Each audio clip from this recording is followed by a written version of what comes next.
ਸਵਾਗਤ ਕਰਦੀ ਹਾਂ ਪਿਆਰੇ ਸਾਥੀਓ ਸਭ ਦਾ। ਸਭ ਨੂੰ ਪਿਆਰ ਭਰੀ ਸਤਿ ਸ਼੍ਰੀ ਅਕਾਲ। ਅੱਜ ਆਪਾਂ ਡਿਸਕਸ ਕਰਾਂਗੇ ਕਿ ਪੀਐਸਟੈਟ 1 ਦੇ ਲਈ ਸੈਲਫ ਸਟੱਡੀ ਲਈ ਸਾਨੂੰ ਕੀ ਜ਼ਿਆਦਾ ਜ਼ਰੂਰੀ ਧਿਆਨ ਵਿੱਚ ਰੱਖਣ ਦੀ ਲੋੜ ਹੈ। ਵੈਸੇ ਤਾਂ ਸਭ ਨੂੰ ਪਤਾ ਹੀ ਹੈ, ਪਰ ਮੈਨੂੰ ਪਿੱਛੇ ਜੇ 10 ਕੁ ਦਿਨ ਹੋ ਗਏ ਟੈਲੀਗ੍ਰਾਮ 'ਤੇ ਵੀ ਮੈਸੇਜ ਆ ਰਹੇ ਸੀ ਔਰ ਇੱਥੇ ਚੈਨਲ 'ਤੇ ਵੀ ਕਮੈਂਟ ਕੀਤੇ ਸੀ, ਬਟ ਮੇਰਾ ਸਕੂਲ ਦੇ ਕਰਕੇ ਟਾਈਮ ਨਹੀਂ ਲੱਗਦਾ। ਇਸ ਕਰਕੇ ਅੱਜ ਥੋੜ੍ਹਾ ਜਿਹਾ ਸਮਾਂ ਮਿਲਿਆ ਤਾਂ ਆਪਾਂ ਡਿਸਕਸ ਕਰਦੇ ਹਾਂ। ਕੁਛ ਨਹੀਂ ਆ, ਕੁਝ ਖਾਸ ਨਹੀਂ ਆ। ਮੇਰੇ ਤੋਂ ਜ਼ਿਆਦਾ ਬੈਟਰ ਤੁਸੀਂ ਖੁਦ ਆਪਣੇ ਆਪ ਨੂੰ ਸਮਝ ਸਕਦੇ ਹੋ। ਮੈਂ ਛੋਟੀ ਜਿਹੀ ਕੋਸ਼ਿਸ਼ ਹੀ ਕਰਾਂਗੀ। ਸਿਲੇਬਸ ਨਹੀਂ ਡਿਸਕਸ ਕਰਨ ਲੱਗੀ ਕਿਉਂਕਿ ਮੈਨੂੰ ਲੱਗਦਾ ਕਿ ਸਿਲੇਬਸ ਇਹ ਇੱਕ ਵਾਰੀ ਹੋਰ ਪਾ ਨਾ ਦੇਣ, ਠੀਕ ਹੈ ਨਾ। ਵੈਸੇ ਤਾਂ ਸਿਲੇਬਸ ਚੇਂਜ ਨਹੀਂ ਹੁੰਦਾ, ਸਿਲੇਬਸ ਪੁਰਾਣਾ ਹੀ ਆ, ਤਾਂ ਉਹ ਵੀ ਆਪਾਂ ਡਿਸਕਸ ਵੱਖਰੀ ਵੀਡੀਓ 'ਚ ਕਰ ਲਵਾਂਗੇ। ਫਿਲਹਾਲ ਉਹ ਗੱਲਾਂ ਜੋ ਹੈ ਦੇਖਣ ਨੂੰ ਨੋਰਮਲ ਆ, ਬਟ ਐਗਜ਼ਾਮ ਕਰੈਕ ਕਰਨ ਦੀ ਦ੍ਰਿਸ਼ਟੀ ਤੋਂ ਇਹ ਬਹੁਤ ਜ਼ਰੂਰੀ ਆ। ਮਤਲਬ ਕਿੰਨੀਆਂ ਕਿਤਾਬਾਂ ਪੜ੍ਹ ਕੇ ਵੀ ਐਗਜ਼ਾਮ ਕਰੈਕ ਨਹੀਂ ਹੁੰਦਾ, ਠੀਕ ਆ। ਤਾਂ ਇਹ ਗੱਲਾਂ ਜਿਹੜੀਆਂ ਹੈਗੀਆਂ ਛੋਟੀਆਂ ਨੇ ਪਰ ਪਾਏਦਾਰ ਨੇ, ਠੀਕ ਹੈ, ਕੰਮ ਆਉਣ ਵਾਲੀਆਂ ਨੇ। ਧਿਆਨ ਨਾਲ ਸੁਣ ਲੈਣਾ, ਸਮਝ ਲੈਣਾ, ਠੀਕ ਹੈ ਜੀ। ਕਿਸੇ ਨਾ ਕਿਸੇ ਦੀ ਹੈਲਪ ਹੋ ਜਾਵੇਗੀ, ਠੀਕ ਹੈ। ਸੈਲਫ ਸਟੱਡੀ, ਠੀਕ ਹੈ। ਪੀਐਸਟੈਟ 1 ਦੀ ਤਿਆਰੀ ਆਪਾਂ ਕੀ ਚੀਜ਼ ਧਿਆਨ 'ਚ ਰੱਖਣੀਆਂ ਆ, ਕੁਝ ਕੁ ਗੱਲਾਂ ਧਿਆਨ 'ਚ ਰੱਖਾਂਗੇ। ਮੈਂ ਇੱਕ ਵੀਡੀਓ ਬਣਾਵਾਂਗੀ ਜਿਹਦੇ ਵਿੱਚ ਮੈਂ ਕਿਤਾਬਾਂ ਵੀ ਦੱਸਾਂਗੀ। ਕਿਤਾਬਾਂ ਉਹੀ ਉਹ ਕਰਨੀਆਂ, ਉਹਦੇ ਵਿੱਚੋਂ ਜਿਹੜੀ ਪੈਡਾਗੋਜੀ ਹੈ ਨਾ ਉਹ ਉਹਦੇ 'ਚੋਂ ਕਲੀਅਰ ਹੋ ਜਾਣੀ ਹੈ, ਕਿਉਂਕਿ ਪੈਡਾਗੋਜੀ ਦੇ ਸਵਾਲ ਬਹੁਤ ਗਲਤ ਜਾਂਦੇ ਆ, ਠੀਕ ਹੈ। ਜਿੱਦਾਂ ਸਾਈਕੋ ਆ, ਮੇਨ ਚੀਜ਼ਾਂ ਯਾਦ ਹੋ ਜਾਂਦੀਆਂ। ਕੋਗਨੇਟਿਵ ਡਿਵੈਲਪਮੈਂਟ ਥਿਊਰੀ ਇਹਨੇ ਬਣਾਈ, ਪਿਆਜੇ ਨੇ ਬਣਾਈ ਆ। ਉਸੂਬਲ ਦਾ ਇਹ ਸਿਧਾਂਤ ਹੈ, ਇਹ ਕੰਸੈਪਟ ਬਰੂਨਰ ਨੇ ਦਿੱਤਾ ਹੈ। ਵਾਈਗੋਸਕੀ ਨੇ ਕੀ ਕਿਹਾ ਹੈ, ਲਰਨਿੰਗ ਹੈ ਨਾ, ਬੱਚਾ ਮਤਲਬ ਚਾਈਲਡ ਸੈਂਟਰ ਸਟੱਡੀ ਆ। ਇਹ ਸਾਰੀਆਂ ਚੀਜ਼ਾਂ ਹੋ ਜਾਂਦੀਆਂ, ਲੇਕਿਨ ਬਸ ਜਿਹੜੀ ਪੈਡਾਗੋਜੀ ਆ ਮਤਲਬ ਕਿ ਜਮਾਤ ਵਿੱਚ ਉਹ ਤੁਸੀਂ ਸਮਝਦੇ ਹੋ ਸਾਰੀ ਗੱਲ, ਉਹ ਗਲਤ ਕਿਉਂ ਹੋ ਜਾਂਦੀ ਆ? ਕਿਉਂਕਿ ਅਸੀਂ ਥਿਊਰੀ ਨਹੀਂ ਪੜ੍ਹੀ ਹੁੰਦੀ। ਪਹਿਲਾਂ ਆਪਾਂ ਫਸਟ ਪੁਆਇੰਟ ਪੜ੍ਹਦੇ ਹਾਂ, ਕਰੰਟ ਸਿਲੇਬਸ ਆਫ ਪੀਐਸਟੈਟ। ਇਹ ਮੈਂ ਪਹਿਲਾਂ ਦਾ ਲਿਖਿਆ ਹੋਇਆ ਆ ਡਾਇਰੀ ਦੇ ਉੱਤੇ, ਸੋ ਇਸ ਕਰਕੇ ਮੈਂ ਕਰੰਟ ਸਿਲੇਬਸ ਲਿਖਿਆ। ਬਸ ਮਤਲਬ ਤੁਹਾਡੇ ਫੋਨ ਦੇ ਵਿੱਚ, ਤੁਹਾਡੇ ਹੱਥ ਦੇ ਵਿੱਚ ਹੋ ਸਕੇ ਤਾਂ ਪ੍ਰਿੰਟ ਆਊਟ ਕਢਵਾ ਲੈਣਾ। ਸਿਲੇਬਸ ਹੋਣਾ ਚਾਹੀਦਾ ਆ, ਬਿਕੋਜ਼ ਜਦੋਂ ਸਿਲੇਬਸ ਨਹੀਂ ਨਾ ਹੁੰਦਾ ਫਿਰ ਕੋਈ ਵੀ ਤਿਆਰੀ ਸਹੀ ਢੰਗ ਨਾਲ ਨਹੀਂ ਹੋ ਸਕਦੀ। ਸਿਲੇਬਸ ਨਹੀਂ ਆ ਤੁਹਾਡੀ ਪ੍ਰੈਪਰੇਸ਼ਨ ਦੀ, ਇਹ ਤੁਹਾਡੇ ਹੱਥ ਵਿੱਚ ਹੋਣਾ ਚਾਹੀਦਾ। ਤੁਹਾਡੇ ਫੋਨ ਵਿੱਚ ਟੈਲੀਗ੍ਰਾਮ 'ਚ PDF ਹੋਣੀ ਚਾਹੀਦੀ ਆ, ਤੁਹਾਡਾ ਪ੍ਰਿੰਟ ਆਊਟ ਕਢਵਾਇਆ ਹੋਣਾ ਚਾਹੀਦਾ, ਜਾਂ ਤੁਹਾਡੀ ਕਾਪੀ 'ਤੇ ਨੋਟ ਹੋਣਾ ਚਾਹੀਦਾ, ਠੀਕ ਹੈ। ਇਸ ਤੋਂ ਬਾਅਦ ਆ ਦੇਖੋ ਕੀ ਚੀਜ਼ ਹੈ, ਸਿਲੇਬਸ ਨੂੰ ਜ਼ਰੂਰ ਦੇਖਣਾ ਹੈ, ਸਮਝਣਾ ਹੈ। ਸਿਲੇਬਸ ਦਾ ਇੱਕ ਹਿੱਸਾ ਕਵਰ ਕਰਨਾ, ਇੱਕ ਹਿੱਸਾ ਕਵਰ ਕਰਨਾ, ਠੀਕ ਹੈ ਜੀ। ਇਹ ਸਾਰੇ ਹੀ ਕਰ ਲੈਂਦੇ ਆ। ਅੱਗੇ ਦੇਖੋ ਬਈ, ਜਿਹੜਾ ਮੇਨ ਜਿਹਦੇ ਵਿੱਚੋਂ 60% ਪੇਪਰ ਆ ਜਾਂਦਾ, ਜਿੱਦਾਂ ਹੁਣ ਨਿਊ ਫਰੈਸ਼ਰ ਬੈਚ ਆ, ਜਿੱਦਾਂ ਹੁਣ ਜਿਨ੍ਹਾਂ ਨੇ ਪਹਿਲਾਂ ਵਾਰੀ ਦਿੱਤਾ ਹੋਇਆ ਪੇਪਰ ਉਹਨਾਂ ਨੂੰ ਤਾਂ ਪਤਾ ਹੋਏਗਾ, ਲੇਕਿਨ ਜਿਵੇਂ ਹੁਣ 19-20 ਵਾਲਾ ਬੈਚ ਆ, 20-21 ਵਾਲਾ, ਕਈ ਸੈਕਿੰਡ ਈਅਰ ਦੇ ਵਿੱਚ ਆ DLED ਦੇ, ਬਟ ਉਹ ਫਸਟ ਈਅਰ ਦੇ ਵਿੱਚ ਪੇਪਰ ਦੇ ਰਹੇ ਨੇ, ਉਹਨਾਂ ਨੂੰ ਨਹੀਂ ਪਤਾ ਹੁੰਦਾ ਹੈ ਨਾ। ਤਾਂ ਉਹਨਾਂ ਵਾਸਤੇ ਇਹ ਕੰਮ ਦੀਆਂ ਗੱਲਾਂ ਨੇ। ਬਾਕੀ ਜਿਹੜੇ ਦੇ ਰਹੇ ਨੇ ਪਹਿਲਾ ਪੇਪਰ ਉਹਨਾਂ ਨੂੰ ਪਤਾ ਹੀ ਹੈ, ਠੀਕ ਹੈ।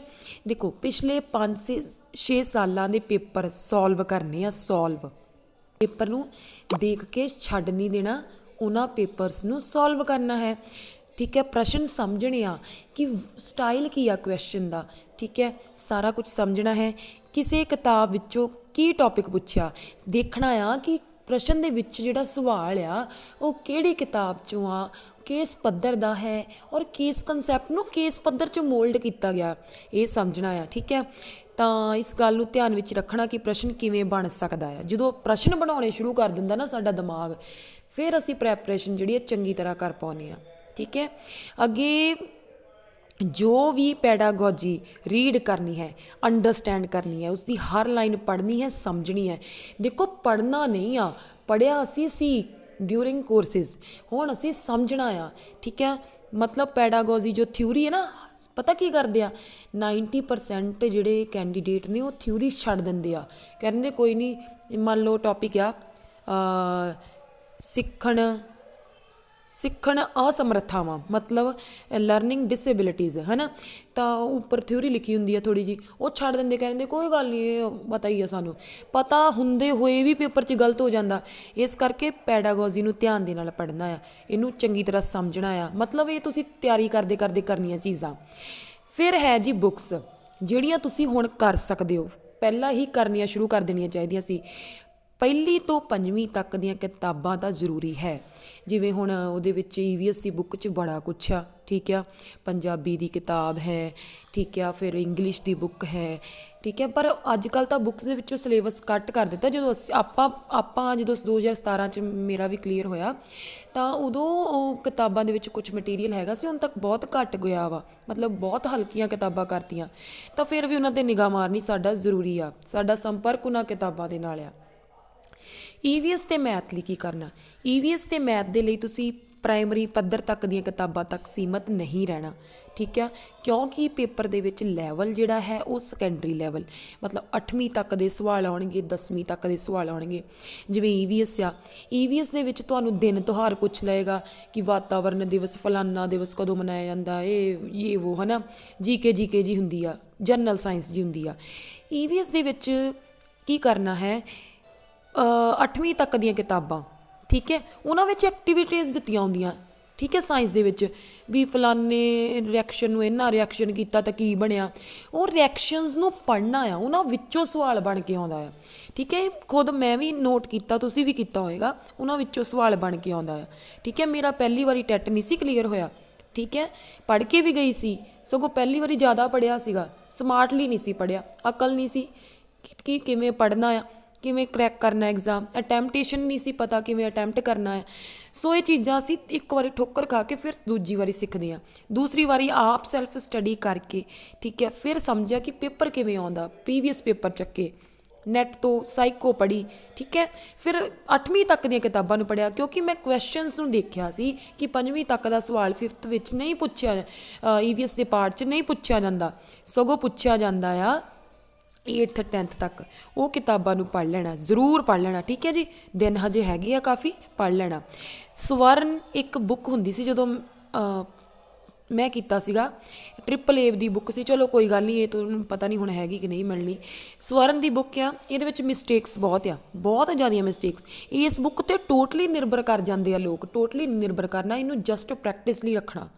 ਮਤਲਬ ਅਸੀਂ ਕੁਐਸਚਨ ਦੇਖਣੇ, ਇਹਦੇ ਵਿੱਚ ਸੋਲਵ ਕਰਨੇ ਆ, ਕੋਈ ਕੁਐਸਚਨ ਗਲਤ ਆ ਉਹਦੇ ਆਨਸਰ ਨੂੰ ਆਪਣਾ ਡਾਊਟ ਵੀ ਰੱਖਣਾ ਕਿ ਹਾਂ ਮੈਂ ਚੈੱਕ ਕਰਾਂ ਇਹ ਆਨਸਰ ਸਹੀ ਹੈ ਕਿ ਗਲਤ ਆ। ਮਤਲਬ ਇਹ ਜਸਟ ਪ੍ਰੈਕਟਿਸ ਵਾਸਤੇ ਆ। ਤਾਂ ਜਦੋਂ ਤੁਹਾਡਾ ਸਿਲੇਬਸ ਕਵਰ ਹੋ ਜਾਂਦਾ, ਫਿਰ ਕੰਪੀਟੀਟਿਵ ਐਗਜ਼ਾਮ ਦੀ ਬੁੱਕ 'ਚ ਕਵਰ ਕਰਕੇ ਦੇਖੋ MCQ, ਨੰਬਰ ਬਣਾ, ਫਿਰ ਚੈੱਕ ਕਰਕੇ ਦੇਖੋ MCQ ਕਿ ਮੈਂ MCQ ਟਿਕ ਲਾਇਆ, ਮੇਰੇ ਕਿੰਨੇ ਨੰਬਰ ਬਣੇ। ਮਤਲਬ ਜਸਟ ਪ੍ਰੈਕਟਿਸ ਵਾਸਤੇ ਆ, ਠੀਕ ਹੈ ਜੀ।